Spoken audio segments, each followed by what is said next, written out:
Oi, gente, tudo bem com vocês? Vim aqui mais um dia para gravar um pouco sobre um devocional que eu tenho feito e que o Senhor tem falado comigo bastante.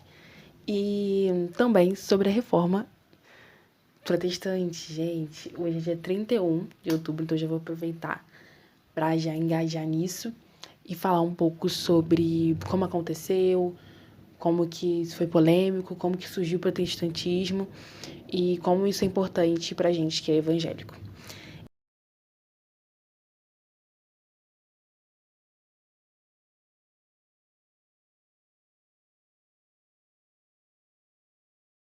Então, a Reforma Protestante, ela foi um barco na vida dos evangélicos, né, e da igreja, porque a Igreja Católica, né, era a supremacia na época. Então, né, a gente tinha muito islamismo, catolicismo, né, que é a vertente do cristianismo, e tantas outras coisas.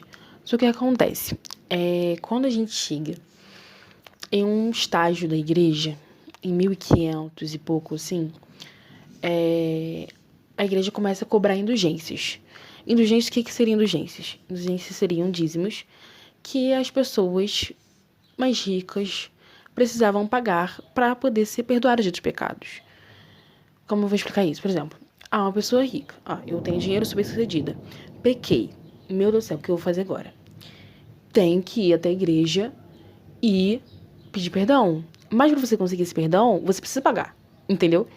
Só que a Igreja Católica começou a fazer isso e algumas pessoas, cristãos que seguiam a igreja, teólogos que conheciam a palavra e tudo mais, né, que pessoas também que realmente conseguiam ler, porque a igreja não traduzia os textos, então por isso que até hoje as igrejas católicas têm vitrais e várias pinturas para as pessoas entenderem através de pinturas, não pela palavra, porque elas não conseguiam ler, porque a palavra não era traduzida. Se precisasse, se quisesse ler, traduz pro latim, meu filho, você se vira, né? Então, o que aconteceu? Martin Lutero era um teólogo, ele era um professor de teologia, e ele começou a falar, ué, gente, acho que isso tá estranho. Cobrar indulgências do nada, assim, né? As pessoas precisam entender a Bíblia e entender que não precisa pagar para poder pedir perdão pelos pecados, precisa realmente se arrepender genuinamente, confessar seus pecados. E aí, beleza. Não só ele ficou super revoltado com isso, quanto outras pessoas também. E aí a gente vê que, tipo assim, foi algo que tomou muito, muito a Europa. Tipo assim, quando o Martin Lutero, ele pega e cria as 95 teses, que são argumentos, né, para combater a Igreja Católica. Porque ele não estava somente contrário às indulgências. Estava contrário a várias práticas que a Igreja Católica vinha fazendo. Então ele escreveu 95 teses, e essas 95 teses elas se espalharam totalmente, porque em 1470, eu acho, se eu não me engano, foi criado o jornalismo, né? Então começaram a questão da impressa, né? De imprimir as coisas. Então acabou sendo mais rápido espalhar essa questão das teses. Até que no dia 31 de outubro, dizem que é lenda, gente, mas assim, a gente acredita fielmente que isso é verdade, que Martin Lutero pega e vai até a porta da igreja católica e vai e prega as 95 teses. Então as pessoas vêm, leem, porque ele traduziu, né, para linguagem das pessoas. Então as pessoas leem e começam a falar, nossa, tô concordando com esse, tô concordando com ele. E acabou que, assim, depois daquilo, em 1521, isso aconteceu em 1517. Chegou em 1521, Martin Lutero foi excomungado da igreja, né? No caso, expulso. E a igreja começou a perseguir ele. Ele, a princípio, ele não queria separar da igreja católica. Ele só queria que houvesse umas reformas e algumas coisas que eles estavam achando que estava contrário ao que Cristo pregava, aos que os apóstolos e tudo mais. Então, é algo que aconteceu nesse sentido. E aí, ele foi excomungado, foi expulso, e aí começou. O protestantismo começou a crescer, crescer, crescer, crescer. Então hoje a gente tem, em vez de ter só a Igreja Católica no ramo do cristianismo, a gente tem a vertente que é o protestantismo, né? Então acabou que temos esses dois lados do cristianismo, tanto o protestantismo como o catolicismo. E aí, quem é evangélico realmente acredita na questão do Martin Lutero. Porém, não ficou só nele, né? Só nas 95 teses dele. Várias pessoas fizeram outras teses e começou a crescer a igreja presbiteriana, batista, calvinista, anglicana. E foi surgindo várias igrejas, várias denominações, mas tudo seguindo dessa questão do protesto, né? Dessa reforma que aconteceu em 1521, né? Que aí, no caso, foi literalmente um marco, né? Porque foi expulso, começou a ser perseguido, então aí começou a igreja mesmo, efetivamente. Então é isso. Mas, assim, uma das 95 teses que eu acho, assim, incrível, que o Martin Lutero também, que ele fez 5 solos. Solos faz, que é somente a fé. Solos escritor... Ai, gente, não vou saber falar. Mas é solos de escrituras, que é somente a escritura. Solo de graça, também é somente a graça. Somente a glória de Deus e tudo mais. Então tem essa questão dos 5 solos. E uma das coisas que eu gosto muito, assim, das teses são 95. Então, assim, são muita coisa pra ler. Mas uma das que eu gosto muito é a 44 e a 62. Tem mais, mas assim, essas duas que marcam bastante, que é... 44 fala assim: ocorre que através da obra de amor cresce o amor e a pessoa se torna melhor. Ao passo que com as indulgências ela não se torna melhor, mas apenas mais livre da pena. Então o que ele está falando aqui? Quando você faz uma obra de amor, vamos citar um exemplo. Eu fiz uma caridade a alguém. Você vai crescer em amor. Você vai se sentir melhor. Você vai ser... Cara, eu sou uma pessoa muito boa. Então você vai se tornar uma pessoa melhor com as suas boas obras. Porém, quando você compra, né, com as indulgências, você não vai se tornar melhor. Você só vai tentar se livrar da sua pena, né? Porque o pecado, ele gera morte. Então, tem consequências. Então, você quer se livrar dessa pena? Pede perdão, se arrepende. Então, as pessoas, naquela época, com as indulgências, elas pagavam para isso. Então, elas não se tornam pessoas melhores. E então, essa é uma das coisas que me marcou bastante. E a 62, que fala: o verdadeiro tesouro da igreja é o santíssimo evangelho da glória e da graça de Deus. Entender que o evangelho de Jesus e da graça dele, tipo... Gente, eu não vou saber explicar, mas assim, é um tesouro. Sabe, você levar o evangelho, você falar sobre o evangelho, você estudar sobre isso e entender a glória e a graça de Deus, que a graça de Deus é um favor imerecido, a gente não merecia, sabe? Mas agora a gente não é salvo somente pelas obras, mas sim pela fé. E aí, é o que uma frase ficou marcada pelo Martin Lutero, que é: o justo viverá pela fé. Então, o justo não viverá pelas indulgências, né? E sim pela fé. Não pelas obras, mas pela fé. Então, tem outras também que é muito boa. Eu vou deixar citar aqui pra vocês, que é 60, 54, 63, 67, 68. Uma vai complementando a outra. Mas essas duas aqui em específico são muito, muito marcantes.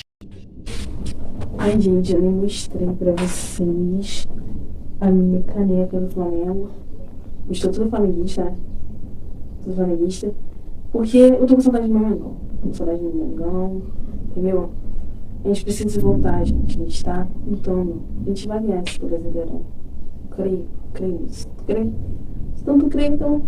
aleluia, dê glória. Então eu estou aqui vivendo minha aula, graças a Deus. E agora, gente, eu vou falar um pouco sobre o devocional que eu fiz. Eu fiz o devocional ontem e me deixou bem feliz e marcada. Que é o devocional de Isaías 40, 28. E aí, eu tenho Bíblia no celular, né? Espero que vocês tenham também, né? Uma Bíblia no celular, que aí sempre aparece, né? Tipo, de manhã cedo, aí vai e aparece, versículo do dia. Aí bota lá o versículo do dia. E aí, o versículo do dia de ontem foi... Ontem, dia 30, gente. O Senhor é Deus eterno, o Criador de toda a terra.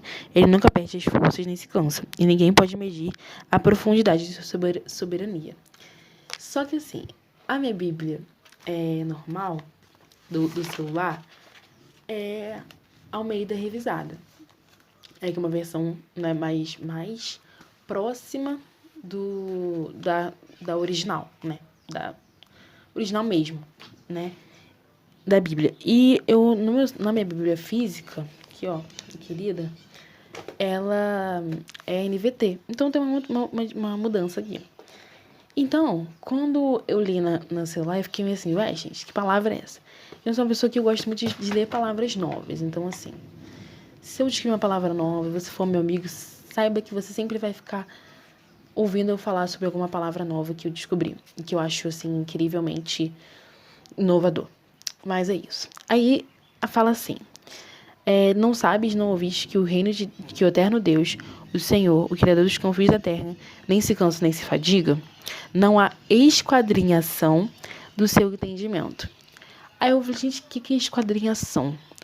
E aí eu pesquisei, e esquadrinhação é meio que examinar. Examinar, procurar, investigar. Então, quando a gente vem aqui na Bíblia NVT, fala, e ninguém pode medir a profundidade da sua sabedoria. Então, tá dizendo o quê? Qual o sentido disso? Ninguém pode medir, ninguém pode examinar isso, investigar, saber como que é a sua sabedoria, saber como que é o seu entendimento. Então, tipo, quando eu li essa palavra, eu pesquisei na internet e parecia assim, um médico esquadrinhou um exame. Então, dizendo, o médico examinou um exame. O médico, né, viu ali. Então, é isso. Aí eu li, eu achei muito bom esse texto. Mas quando eu subo um pouquinho mais para cima, nos 2 primeiros versículos, 27 e 26... 26 não, 27 e 28, fala assim: Ó Jacó, como pode dizer que o Senhor não vê o que se passa? Ó Israel, como pode dizer que Deus não se importa com os seus direitos? Você não ouviu? Não entendeu? O Senhor é Deus eterno, o Criador de toda a terra. Ele nunca perde esforço nem se cansa. E ninguém pode medir a profundidade de sua sabedoria. Dá forças aos cansados e vigor aos fracos. Até os jovens perdem as forças e se cansam, e os rapazes tropeçam de tão exaustos. Mas os que confiam no Senhor renovam suas forças, voam alto como águias, correm e não se cansam, caminham e não desfalecem. Incrível, né, gente? Não tem muito o que eu falar. Não tem muito o que eu falar. Mas, assim, quando fala aqui, essa parte aqui, né? Senhor dá vigor aos cansados, não sei o que, até fala que os que confiam no Senhor renovam suas forças. Então, que eu tive entendimento aqui? Quando você lê só o 28, que fala, né? Ninguém pode medir a sabedoria do Senhor, o Senhor criou os céus e a terra, não sei o que. Quando você lê o 27, você consegue entender todo o contexto. Porque aqui fala, o Isaías fala, né? Por que Israel ousa dizer que o Senhor não vê ela, que o Senhor não vê o que ela passa, que o Senhor não vê, não se importa com os seus direitos e tudo mais. E eu tive um entendimento muito grande nisso, de tipo, muitas das vezes a gente, na nossa dificuldade, nos momentos difíceis, a gente questiona Deus. Senhor, por que isso tá acontecendo comigo? Não sei o que, o Senhor não tá me vendo, o Senhor não tá me escutando. Porque em muitos momentos que a gente tá passando por deserto, o Senhor não vai falar, vai ficar em silêncio. Só que a gente nunca entende isso. Então a gente sempre fica, gente, eu preciso que o Senhor me responda logo, tudo mais, o Senhor não me vê, o Senhor não me ouve. Então a gente começa a questionar Deus por muitas coisas. E eu já aproveitei esse gancho para falar da reforma protestante. Porque a reforma foi isso, sabe? Questionamentos. Questionou a igreja entender qual é a vontade do Senhor, do Criador. Qual é a vontade dele? O que vocês estão fazendo que não está de acordo com essa vontade? Sabe, a reforma entra nisso. Mas antes de falar da reforma aqui, a gente tem que entender isso. Porque muitas vezes a gente questiona Deus, sendo que a gente se esquece de quem ele é. Entendeu? Independente da situação, da circunstância que a gente está passando, ele vai continuar sendo bom. Então a palavra mesmo diz, né? Todas as coisas cooperam para o bem daqueles que amam a Deus. Então se você ama a Deus, meu amor, assim, pode estar passando uma luta possível, a maior luta. Continua firme nele, confiando nele. Vou dizer que é fácil? Não. Não é fácil. Nem um pouco. Nem um pouco, gente. E meu brinco tá aberto.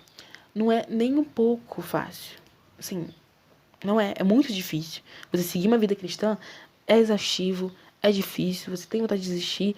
Porém, meu amor, confia nele. Aleluia. E aí, quando fala que, né, o Senhor Deus é eterno, criador de toda a terra, nunca perde suas forças, não se cansa. Então, assim, o Senhor, ele nem dorme. Então, assim, ele vai estar vendo você o tempo todo, ele tá com você. Por mais que você ache que não, mas ele tá com você. E quando fala assim, os que confiam no Senhor renovam suas forças, voltam como águias, correm não se cansam, caminham não desfalecem. Então, entender isso, que o Senhor, ele vai renovando. Renovando e preservando, conservando, ele vai renovando. Tudo mais. Então, muitas coisas questão que eu falei no último vídeo, sobre orar e fazer a sua parte, é muito disso. Porque a questão toda, tipo, por exemplo, eu escutei pra nem o ano inteiro. E aí, chega agora, você fica exausto, você fica tipo, mano, eu preciso passar e não sei o que, eu acho que eu não vou conseguir e tudo mais. Só que a questão é, confia no Senhor. Se você entregou pra ele os seus sonhos, se você entregou seus planos pra ele, confia. Mesmo que não dê certo, mesmo que não seja da sua vontade, a vontade dele é melhor. É boa, agradável e perfeita. Então, assim, se a dele é perfeita, imagina a minha. A minha é imperfeita, totalmente perfeita. Então, assim, é só segurar a mão de Deus e ir, graças a Deus, né? Então, é sobre isso, sabe? Sobre a questão de confiar. Então, acho que aqui é muito disso, de muitas vezes no momento difícil a gente questiona o Senhor, mas é só nele que a gente consegue confiança e descanso. A questão, a gente fala muito de confiar, mas um pouco de descansar. Você tem que confiar e descansar. Não adianta você entregar nas mãos de Deus e querer fazer tudo. Você tem que realmente descansar, porque ele vai fazer. E é isso, gente. Foi isso que eu tinha para compartilhar com vocês. E é isso. Eu espero que vocês estejam bem e que esse vídeo ajude alguém que estiver precisando. E é isso. Feliz dia da Reforma Protestante para quem é protestante. Quem não é, Deus te abençoe. E é isso, entendeu? Ore pelas guerras que têm acontecido. E uma das coisas que... eu acho muito importante também falar sobre isso. A gente fala sobre guerra e fala sobre... Só pra orar por Israel. Mas ore pela Palestina também, sabe? Ore pelos seus inimigos.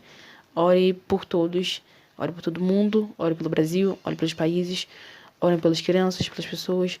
Por todos. Porque o mundo precisa de oração e precisa do Senhor.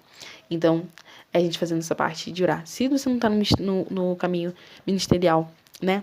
Ali nas ruas, na ativa, você de casa mesmo, orando ao Senhor, você já tá fazendo muito. Então é isso, gente. Beijos. Até outro vídeo.